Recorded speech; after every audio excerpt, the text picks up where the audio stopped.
यीशु की लहू की जय। भाइयों और बहनों सब लोग मिलकर, लड़कों और बच्चों सभी गाओ मिलकर, यीशु की लहू की जय। यीशु की लहू की जय। यीशु की लहू की जय। जय जय यीशु की लहू की जय। धन्यवाद सॉन्ग सर्विस में साथ देने के लिए।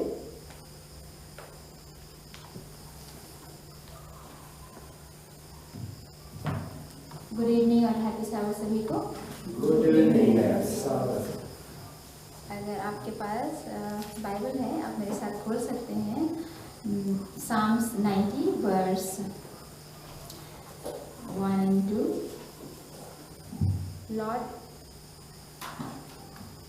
Lord, you have been our dwelling place in all generation before the mountains were brought forth, or ever you had formed the earth and the world. Even from everlasting to everlasting you are God. तो मैं ये memory verse से आप सभी का स्वागत करती हूँ इस भाग्यग्राम मंडली में, और जितने भी जो आए हैं सभी को मैं स्वागत करती हूँ।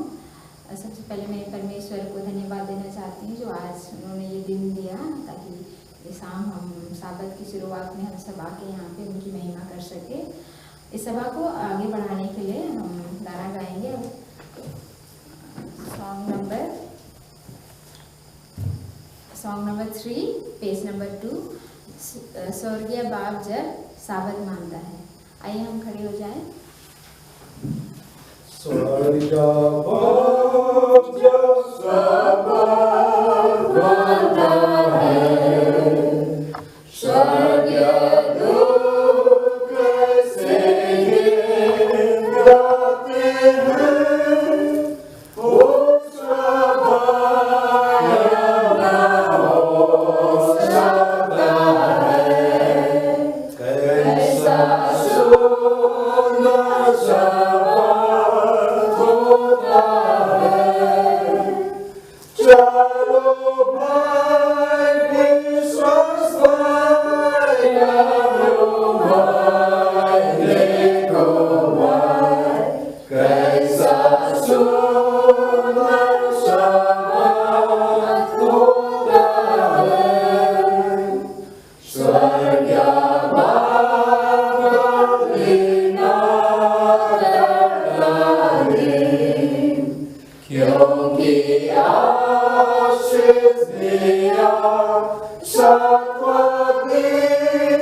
pray.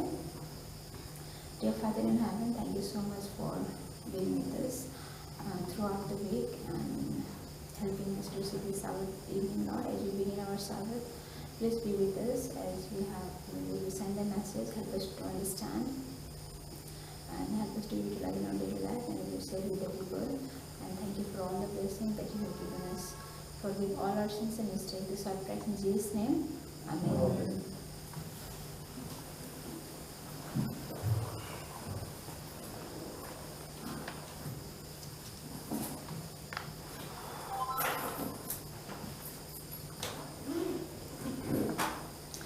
आज मैंने एक बाइबल स्टोरी चूज़ किया है।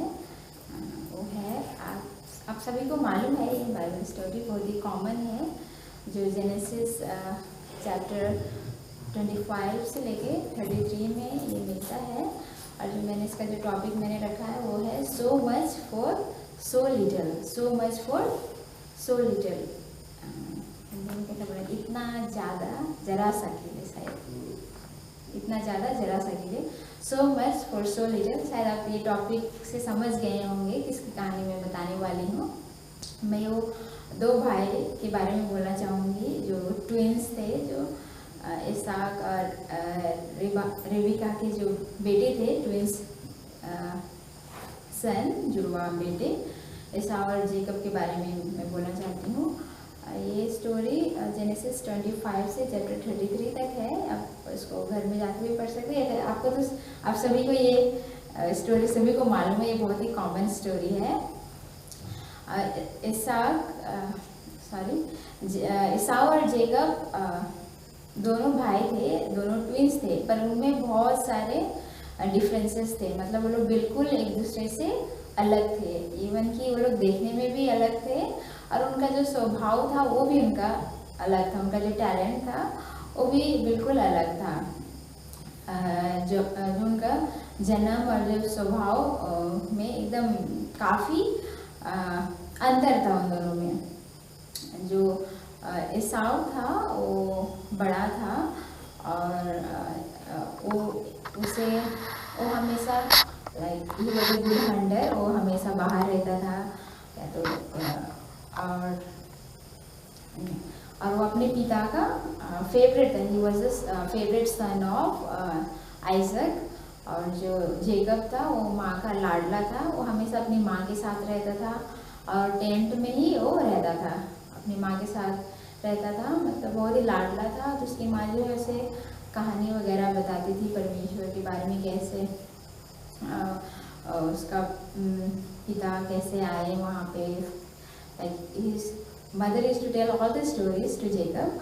पर ये एसाव जो था वो हमेशा जंगल में बाहर वो शिकार करने में हमेशा वो व्यस्त रहता था। तो हम इसमें देखते हैं कि इस कहानी में हम देखते हैं एसाव बड़ा बेटा था और एक दिन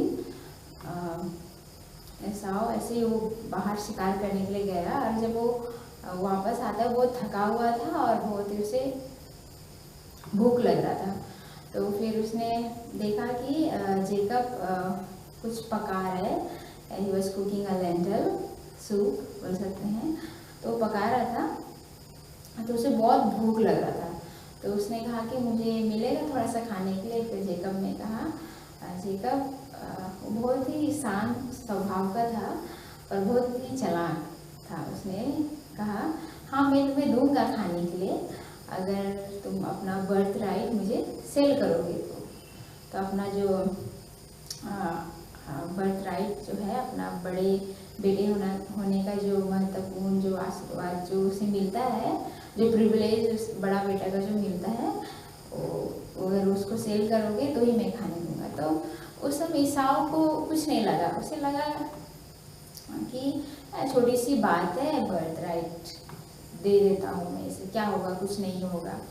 तो वो ठीक है बोलता है और वो जो अपना उसका जो अधिकार जो बर्थ राइट होता है वो जेकब को सेल मतलब बेच देता है। अगर हम जेनेसिस चैप्टर 25 वर्स 34 खोलेंगे, वहाँ पे लिखा हुआ है जेनेसिस चैप्टर 25 वर्स 34 यहाँ पे लिखा, and Jacob gave Esau bread and stew of lentils. Then he ate and drank, arose and went his way. Thus Esau despised his birthright. Thus Esau despised his birth. इसमें देखते हैं कि उसने अपना जो बर्थ राइट था उससे वो डिस्पाइज करता है, मतलब वो छोड़ देता है। मतलब वो सोचता है कि ये तो इतना छोटा सा चीज़ है, तो हम भी लाइक वी ह्यूमन ऑल्सो, हम लोग जो है हम भी ऐसे करते हैं। परमेश्वर ने हमारे लिए बहुत ही परमेश्वर ने हमारे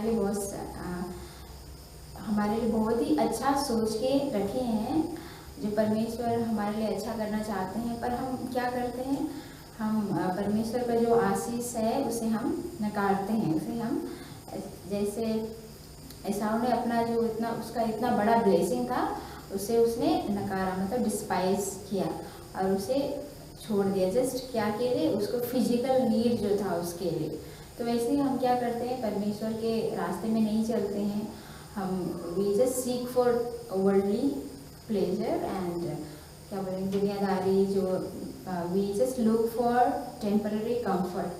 जो परमेश्वर हमारे जो आने वाले समय में जो परमेश्वर हमें अपने साथ ले जाने का जो वादा किया है उसे हम डिस्पाइज करते हैं। और इसमें देखते हैं जेकब उसके बाद क्या होता है, जब एसाव जब उसका पिता जो है वो बूढ़ा होने लगता है, तो सोचता है कि अब मेरा समय हो गया है, मैं अपना बड़ा बेटा को अपना जितना भी संपत्ति जो भी है, रिस्पॉन्सिबिलिटी जो भी ब्लेसिंग मैं दूंगा, वो सोचता है। फिर एसाव को बोलता है तुम जाओ और मेरे लिए शिकार करके लाओ, मेरे लिए कुछ खाना मतलब मीट अच्छा से पका के लेके आओ। तो ये जो है ये रेबिका ये सुनती है, फिर वो अपना चाहती है कि वो उसका लाडला को मिले, जेकब को मिले ये सारा जो आशीर्वाद है।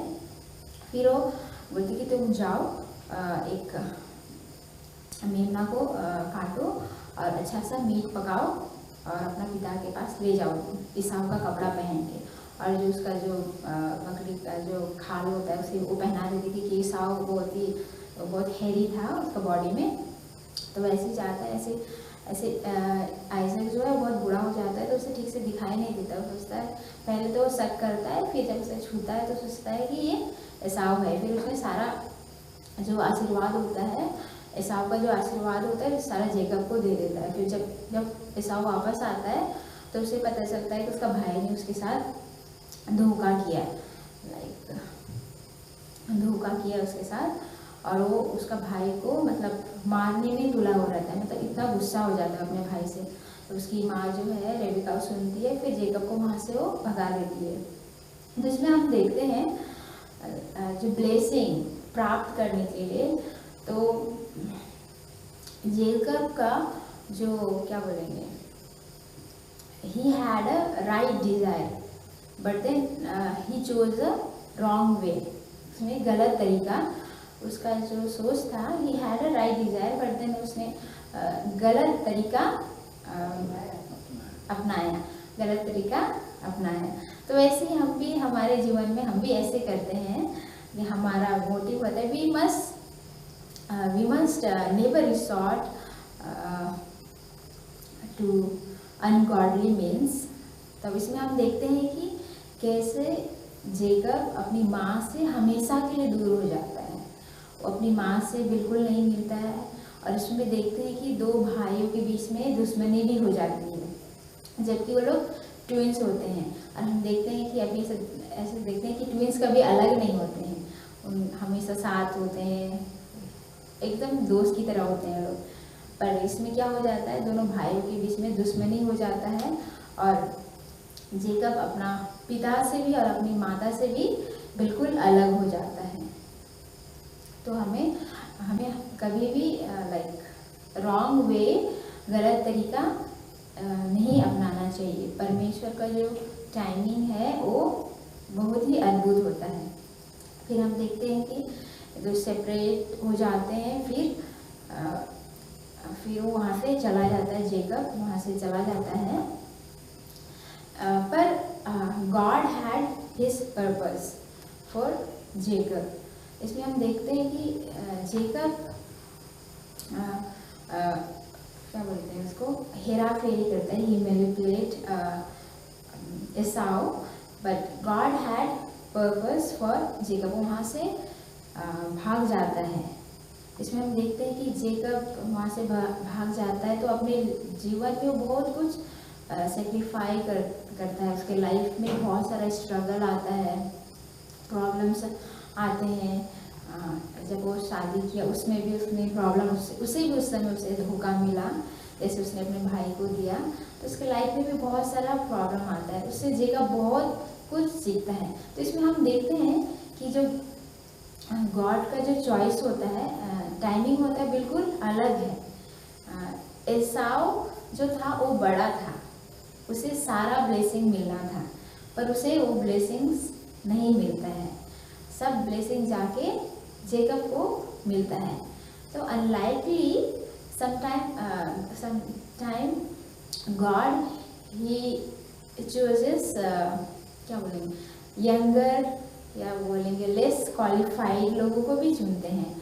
हम सोचते हैं कि हमसे ये चीज़ नहीं हो पाएगा, मुझे कुछ नहीं आता है, मैं क्या कर सकता हूँ परमेश्वर के लिए, बट ऐसा नहीं होता है। लाइक जेकब बहुत ही शांत स्वभाव का, ऐसे टाइप का वो था, और उसने अपने भाई को मैनिपुलेट भी किया कनिंग वे से, but God had plan for him. जब हम देखते हैं कि जेकब जब परमेश्वर से रेसल करता है, when he wrestle with God, and उसका नाम जो है, he changes his name to Israel. So God has really for us, हमारे लिए बहुत ही मतलब अलग ही पर्पस होता है। God can choose anybody, it just depend on his call. हमारा जो इंसानों का जो हमारा जो सोच होता है वो बहुत ही अलग होता है।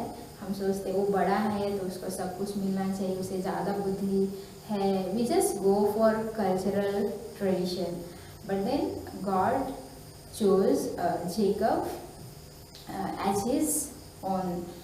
एंड फिर हम देखते हैं कि जेकब के कितने सारे, and we know about Israel, how it, तो कैसे उसके जो पॉपुलेशन है वो बढ़ जाते हैं। तो मैं इस कहानी से कुछ सवाल करना चाहती हूँ। ऐसा भी हो सकता था अगर जेकब अपना भाई को धोखा नहीं देता तो शायद वो लोग अच्छे से भी रहते, पर गॉड हैज़ डिफरेंट प्लान। तो मैं ख़त्म करने के लिए कंक्लूजन में कुछ सवाल पूछना चाहूँगी, like do you value the permanent और द पासिंग, मतलब are you selling your birthright and for just for a bowl of lentil, मुझे थोड़ा सा जो खाने के लिए, जो हमारा जो फिजिकल स्ट्रेंथ के लिए, कि हम लोग अपना birthright sell, are we selling it? Like bowl of soup का मतलब है कि like our spiritual growth with God, for you can say that worldly pleasure के लिए, दुनियादारी के लिए, या तो हमारे जो टेम्पररी कंफर्ट है उसके लिए, are we selling our birthright? ये मेरा पहला क्वेश्चन है, हम सभी के लिए है, मेरे लिए भी। और मैं दूसरा सवाल पूछना चाहूँगी, are you trusting God's timing? कभी कभी हम क्या करते हैं, अपने आप को मैनिपुलेट करते हैं, मतलब समझौता करते हैं कि नहीं, ये काम मेरे नहीं हो रहा है, मैं इतना प्रे कर रही हूँ, मैं ऐसा कर रही हूँ, ऐसा कर, पर ये काम नहीं हो रहा है। तो हम लोग क्या करते हैं, we try to manipulate our self, क्या बोलेंगे हिंदी में, हेर फेर, इस तरह से हम लोग मैनिपुलेट कर रहे हैं। तो क्या हम लोग वो करते हैं, are we trusting God's timing और are we manipulating our mind, जो हम लोग को चाहिए उसको प्राप्त करने के लिए? या फिर और do you trust God to fulfil his promises in his way and in his time? So are you trusting God's timing, or do you trust God to fulfill His promises in His way and His time? आप God पे trust करते हैं या फिर अपने आप को manipulate करते हैं, या फिर you wait for the God's timing? ये रहा ये सेकेंड क्वेश्चन। और थर्ड जो है यहाँ पे हम देख सकते हैं, are you willing to forgive and seek peace like Esau? Are you willing to get go of old grudges and embrace the reconciliation?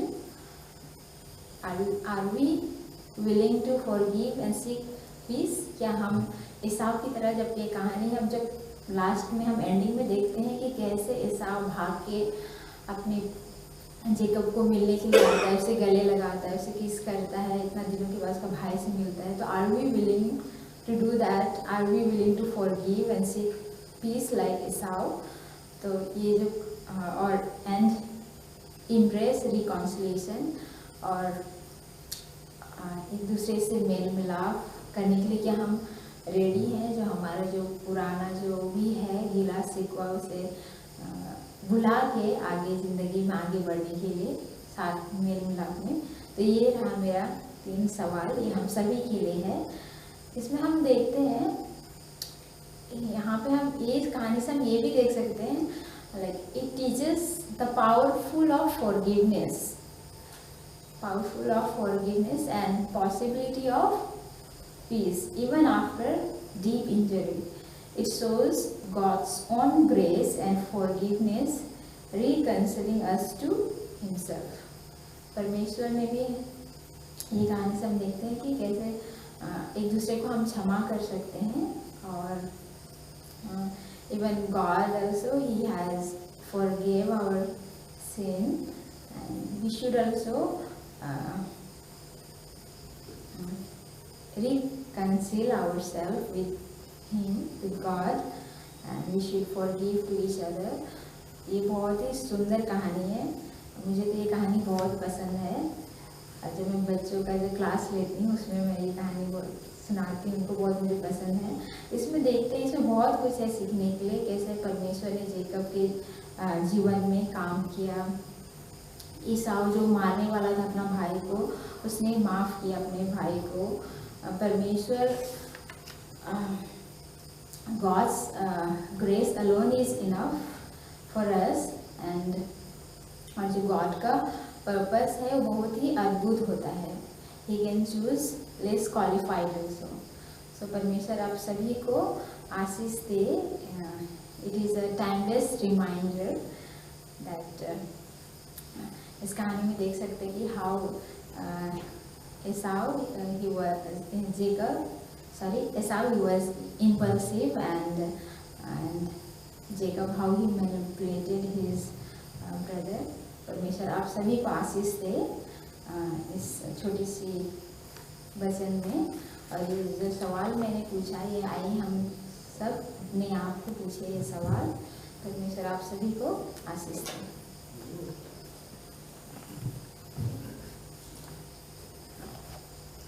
इस सभा को अंत करने के लिए हम गाना गाएंगे,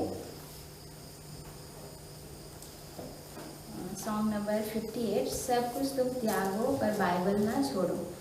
आइए हम सभी खड़े हो जाएं।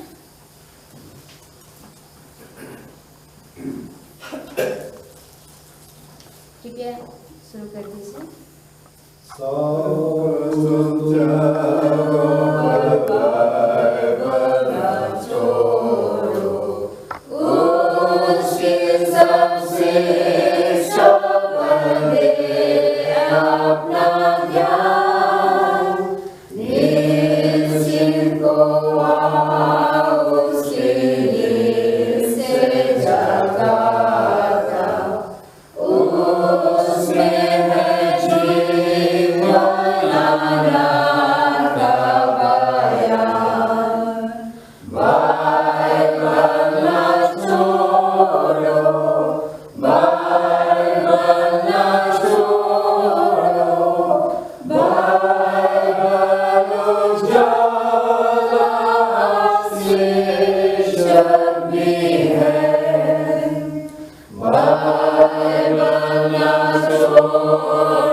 God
धन्यवाद देते हैं कि आपने हम सबों को यह मौका दिया कि हम आपके भवन में आके आपकी तुझी प्रशंसा के धन्यवाद दिए और आपके वचन को सुने पिता। हम आपको धन्यवाद दें कि पूरे सप्ताह भर हम सबों के साथ रहने के लिए, अगुवाई करने के लिए, हर एक कदम में संभालने के लिए, हर एक प्रकार के चोट एक्सीडेंट बीमारी से बचाए और फिर से हमें और एक विश्राम दिन देखने के लिए मौका दिया पिता। हम इस दिन को देखने के लायक जो नहीं थे, पर आपकी असीम कृपा प्रेम दया अनुग्रह हुआ कि हम देख सकते हैं। और प्रार्थना करते जो आज इस भवन में नहीं आ पाए पिता, आप उनके साथ रहें और जितने परिवार दुख तकलीफ में पिता बीमार में हैं उन सबों के साथ हो, उनकी भी तो सुन लीजिए। अब और एक रात आ गए पिता, इस ढंग को रात्रि में हम नहीं जानते क्या होगा, लेकिन हम विश्वास करते हुए प्रार्थना करते हैं कि आप अपने रक्षा करने वाले दूतों को भेज कर रात में हमें रक्षा करेंगे और सुनिंद्र देते हुए और एक दिन देखने का मौका देंगे, ताकि हम फिर से यहाँ पर आकर आपकी स्तुति प्रशंसा कर सकते हैं। हमारे हर पाप नाम को क्षमा कर इस प्रार्थना को हम के नाम से मांगते हैं, सुनो प्रार्थना। हे हमारे पिता, तू जो स्वर्ग में है, तेरा नाम पवित्र माना जाए, तेरा राज आए, तेरी इच्छा जैसे स्वर्ग में हुई है वैसे ही पृथ्वी पर भी हो। हमारे दैनिक रोटी को आज हमें दे और जिस प्रकार हमने अपने अपराधियों को क्षमा किया वैसे ही हमें हमारे पापों को क्षमा कर और हमें परीक्षा में मत डाल परंतु बुराई से बचा, क्योंकि राज और प्रताप और महिमा सदा तेरे हैं। आमीन। और हमारे प्रभु यीशु ख्रिस्त की दया और ईश्वर पिता की प्रेम और पवित्र आत्मा की सहभागिता हम सबों के साथ रहे। आमीन।